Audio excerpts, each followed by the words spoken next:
I am N.S. Venkatraman. I am speaking on behalf of Nandini Consultancy Center, which is a firm of chemical engineers and chemical business consultants based in Chennai and Singapore. As we all know, India is passing through an energy crisis today. Even before the present skyrocketing price of crude oil and natural gas in the global market, it is evident that India has been passing through an energy crisis even before the latest international price increase.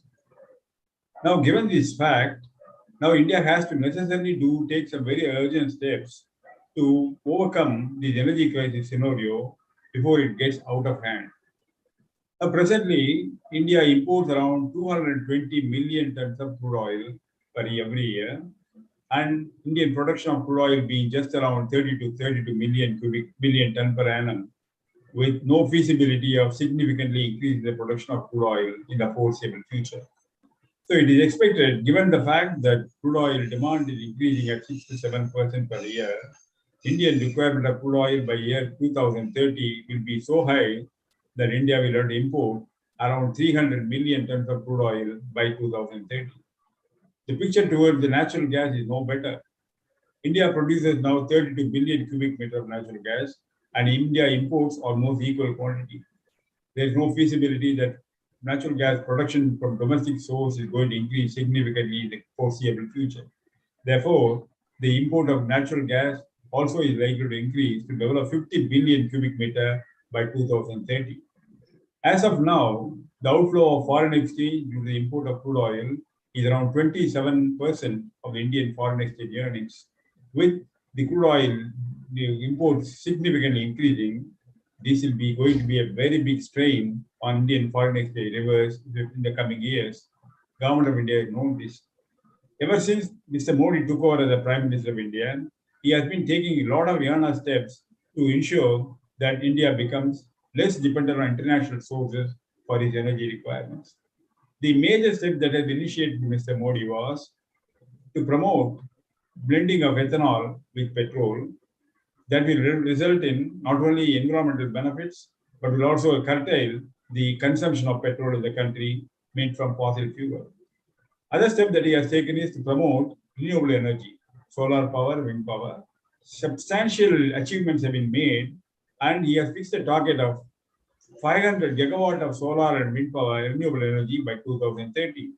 He has also fixed a target of 25% of ethanol blending with petrol by 2025. Another significant step he has taken is to promote e-vehicles, what we call as the electric vehicles. It is now developing fast in India, though not fast enough considering India's requirement. By promoting this electric vehicle, the government is hoping that the requirement of the fuel, that is diesel or petrol, will come down significantly. It will come down to some extent. But all these measures, are they enough? There is one more significant step the government of India is contemplating, that is with regard to hydrogen. The government of India has considered a hydrogen cell and evolved a hydrogen policy. But this is in a very preliminary stage, as even internationally, cost of production of hydrogen in eco-friendly manner by a water electrolysis process is very expensive compared to the present production of hydrogen from fossil fuel. Renewable energy is required in big quantity. So these are all remaining as question mark on the future prospects of hydrogen as an energy source to meet the world requirement and Indian requirement. A lot of efforts are going on, but it is too early to predict what extent they are going to be successful. Now, given this fact, India has to take alternate steps. Not that alternate steps correctly is not the right word. I would say additional steps that India has to take. Now, India has to take some additional strategy to overcome the energy crisis, which is in tune with India's strength and ground realities. There are two obvious additional strategies that India must adopt, which unfortunately, or for whatever reasons, government of India has not paid enough attention. Even Modi government, I believe, has not paid enough attention to two important additional strategies that India should adopt. What are the important additional strategies? Number one is municipal solid waste. Use the municipal solid waste to produce hydrogen, methanol, and ethanol. Second important additional strategy is promote algae crop and produce algae biofuel in a big way, which can significantly substitute the import dependence on the crude oil. These are two important strategies. I will explain both these strategies in a bit more detailed manner right now. In the case of MSW, that is what we call the municipal solid waste, India produces around 55 million tons of municipal solid waste every year. It's a huge quantity. Of these 55 million tons of municipal solid waste, around 25% is what we call as a biodegradable municipal solid waste, which can be used for fermentation and gasification. You take this MSW and subject it to gasification, where you produce synthesis gas and then make hydrogen and methanol. This is something eminently acceptable proposition because today India imports around 22 lakh tons of methanol every year. There is no feasibility of significantly increasing the production of methanol in India today, mainly because India does not have adequate natural gas. And natural gas price in India is much more higher than the natural gas price abroad. So the imported price of methanol is much more costlier, easier, simpler than producing methanol in India. So more methanol plants are coming because we don't have the natural gas at a competitive price. Now what we need to do is take this MSW, subject it to gasification, produce hydrogen, produce methanol, and from methanol, ethanol can also be produced. With 55 million tons of MSW, with 25 million tons of MSW available readily, what are we waiting for? And Prime Minister Modi has launched with extreme commitment what we call the Clean India campaign. When you are going to use the MSW in a profitable manner, to add value-added product to this, you have two elegant solutions. One is you get the derivative product, which is a value-added product. You also significantly solve the problem of dirtiness in the public life in India, in the public places. That is, Clean India campaign will be significantly promoted. For 100 kilogram of MSW, when you process it, you get around 40 kilogram of methanol. And you also get ethanol in the process. Ethanol, methanol, and hydrogen are three important fuels that India need to produce. This can come from MSW. And MSW has no cost, simply because it's available every year. And it can be made free, available free to the government to the plants. And all that is required is the transportation. Now, I'm not saying something which is impossible or undoable, because there is plants already operating abroad where they are using municipal solid waste to produce methanol and ethanol. One plant, Enerchem, is operating in Canada successfully. This plant has been certified by all international agencies. And now Enerchem proposes to set up a plant in Netherlands using 2 lakh tons of municipal solid waste per annum. In Netherlands, they are going to put a plant. It is in advanced planning stage. Why not we do it here in India? What is holding back? I just don't know. I just don't understand why we are not paid enough attention to this. Another very important additional strategy that India must adopt is what we call as the algae biofuel. See, algae is a crop. It is an agriculture crop. It is a quickly growing crop. It grows in a period of 20 days or 25 days. An algae crop contains oil. It contains 20 to 25% of oil. Some companies abroad say they have developed algae species in such a manner that the oil content in India has been enhanced to as much as 40%. Let us take the conservative figure of 20 to 25% oil content of algae. How is algae grown? Algae growing is what is required for the growth of algae crop is simply sunshine that we have plenty in India and carbon dioxide, which is a gas that everybody wants to get rid of. Every cement plant, every power plant emits huge quantity of the carbon dioxide every day, hour after hour, minute after minute. It is producing.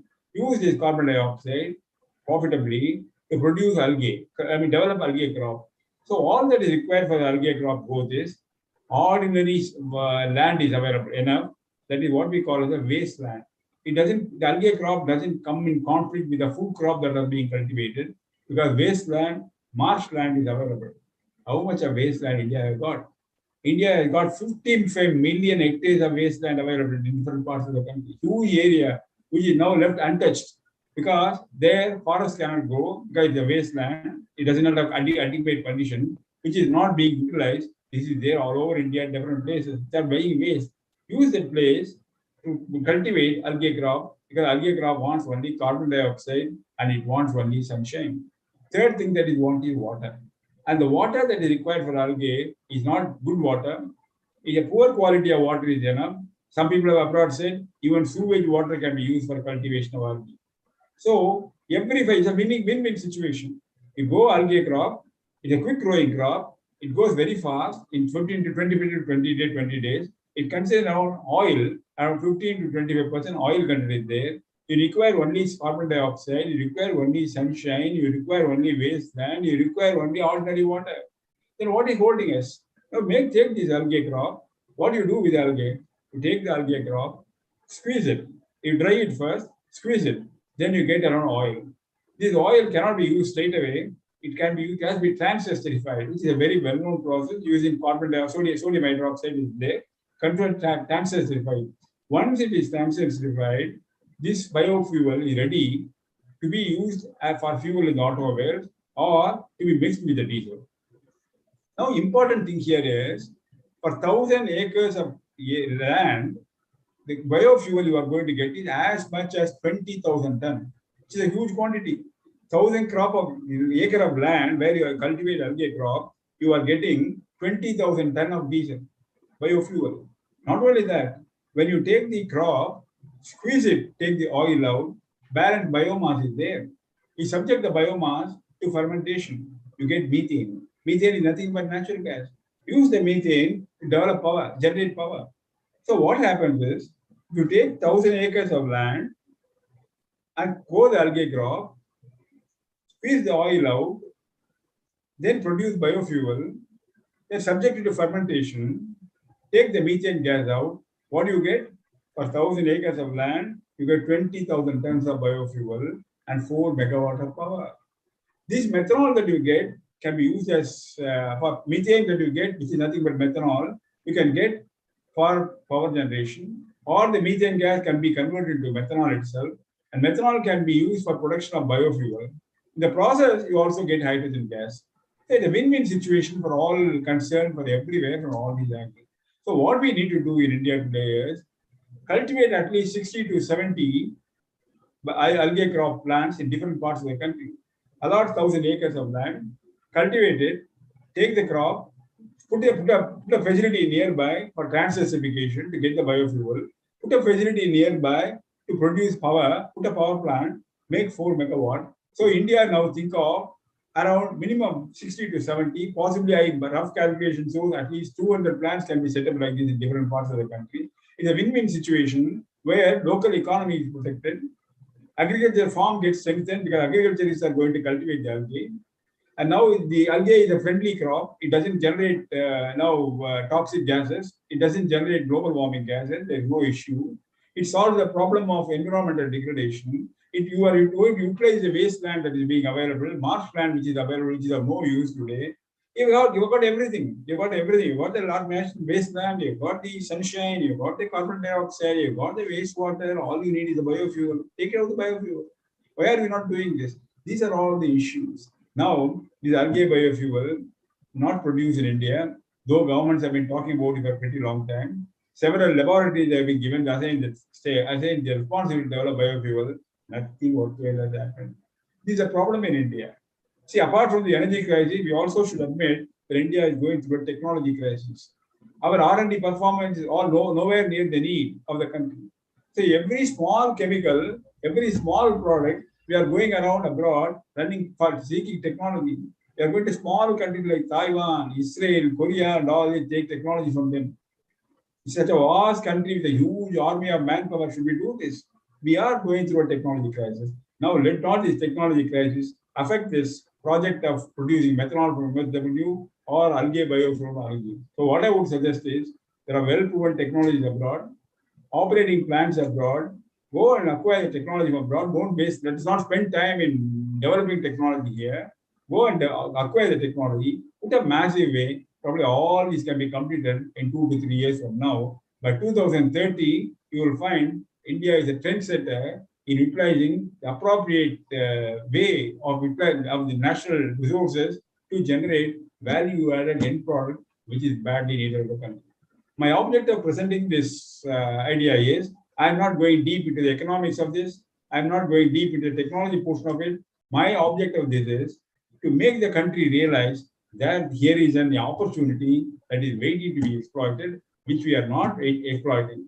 If the government would listen to this, if the technologists would listen to this, if the entrepreneurs would listen to this, seize the opportunity, go pretty fast in solving, in utilizing the opportunity for the larger national good, it will be a good day for India. And this will be the objective of this talk. Thank you.